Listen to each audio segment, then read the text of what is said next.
નમસ્કાર દર્શક મિત્રો, હું વિવેક કલોલા આપ સર્વેનું યુટ્યુબ ચેનલમાં હાર્દિક સ્વાગત કરું છું. મિત્રો 120 ગોલ્ડન રૂલ્સ ઓફ ઇંગ્લિશ ગ્રામરની જે આપણી સિરીઝ ચાલી રહી છે તેની અંદર આજે આપણે રૂલ નંબર 86 શીખવાના છીએ. અને મિત્રો રૂલ નંબર 86 એ છે હાઉ મચ વિશે. હાઉ મચ એટલે શું મિત્રો? તો હાઉ મચ એટલે કેટલું, કેટલી, બરાબર છે, કેટલો કે કેટલા. મિત્રો હાઉ મચ છે એનો ઉપયોગ શું છે? તો જ્યારે પણ આપણે જેને નથી ગણી શકતા, બરાબર છે, તેવા પદાર્થો હોય, બરાબર છે, તેવા પ્રવાહી હોય, તેવા લિક્વિડ્સ હોય, બરાબર છે, કે તેવા દ્રવ્ય હોય એટલે કે મટીરીયલ્સ હોય, બરાબર છે, એના વિશેની માહિતી મેળવવા માટે આપણે હાઉ મચ થી પ્રશ્ન પૂછવામાં આવે છે. ઇન શોર્ટ કે જ્યારે તમે, બરાબર, એવી વસ્તુઓ છે કે જેને ગણી નથી શકતા, બરાબર છે, એના વિશેની માહિતી જોઈતી હોય ત્યારે આપણે હાઉ મચ થી પ્રશ્ન પૂછીએ છીએ. બરાબર છે મિત્રો, એક વસ્તુ યાદ રાખજો કે જ્યારે પણ હાઉ મચ થી પ્રશ્ન પૂછવામાં આવે છે, બરાબર છે, જ્યારે પણ હાઉ મચ થી પ્રશ્ન પૂછવામાં આવે છે એટલે કે હાઉ મચ, બરાબર છે, તો હાઉ મચ પછી જે પણ શબ્દ આવશે, હાઉ મચ પછી તરત જે શબ્દ આવશે, બરાબર છે, ઈ એક વચન વાળો જ હશે. કેવો હશે મિત્રો? એક વચન વાળો જ, બરાબર છે, એક વચન વાળો જ શબ્દ હશે. ક્લિયર છે મિત્રો? હાઉ મચ થી જ્યારે પણ તમે પ્રશ્ન પૂછશો તો હાઉ મચ પછી જે શબ્દ આવશે એ શેમાં હશે? એક વચનમાં જ હશે. શેમાં હશે? એક વચનમાં જ હશે, બરાબર છે. એના પછી અહીંયા જે ટુ બી નું રૂપ આવશે, અહીંયા જે ટુ બી નું રૂપ આવશે એ પણ એક વચન વાળું જ હશે.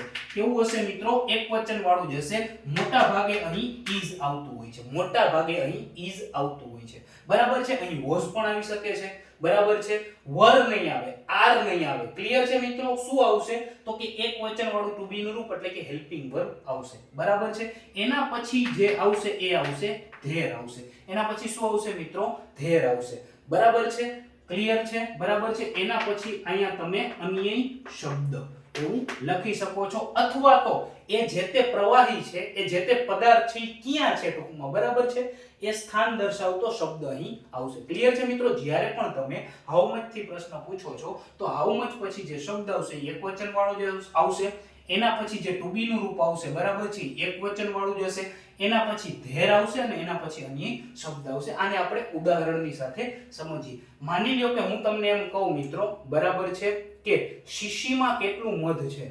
શીશી એટલે બોટલ, બરાબર છે, એમાં કેટલું મધ છે આવો પ્રશ્ન પૂછવો છે, બરાબર છે. તો મિત્રો મધની ગણતરી આપણે નથી કરી શકતા. એક બીજી વસ્તુ કે જેને ન ગણી શકાય, બરાબર છે, એ ન સમજાતું હોય, બરાબર છે, ટૂંકમાં ન ગણી શકાય એવું શું હોય? વોટર હોય, બરાબર છે, મિલ્ક હોય, બરાબર છે, શુગર હોય, બરાબર છે, ગોલ્ડ છે, સિલ્વર છે, આ બધું ટૂંકમાં એવી બધી જ વસ્તુઓ જે તમને જથ્થામાં મળતી હોય, જોખીન મળતી હોય, બરાબર છે, તેના વિશેની માહિતી મેળવવા માટે આપણે હાઉ મચ થી પ્રશ્ન પૂછીએ છીએ. અહીંયા આપણે પ્રશ્ન એવો છે કે શીશીમાં કેટલું મધ છે, બરાબર, શીશીમાં કેટલું મધ છે. તો પ્રશ્ન કેવી રીતે બનશે મિત્રો? તો કે હાઉ મચ, બરાબર છે, મધ એટલે honey, how much honey is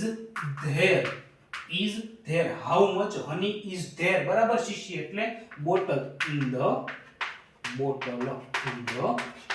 તો તમે અહીં જોઈ શકો છો મિત્રો કે હાઉ મચ પછી અહીં જે વર્ડ આવ્યો, બરાબર છે, એ એક વચન વાળો શબ્દ છે. ટૂંકમાં અહીં તમે એવું પણ યાદ રાખી શકો છો કે હાઉ મચ પછી જે શબ્દ છે એ કોઈ પદાર્થ હશે, એ કોઈ દ્રવ્ય હશે, એ કોઈ પ્રવાહી હશે. ક્લિયર છે મિત્રો?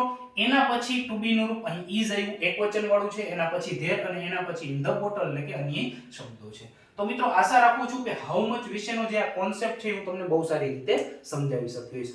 જલ્દી જ મળીશું આપણે રૂલ નંબર 87 ની સાથે. ત્યાં સુધી જય હિન્દ, જય Bharat, take care, good bye, thank you so much.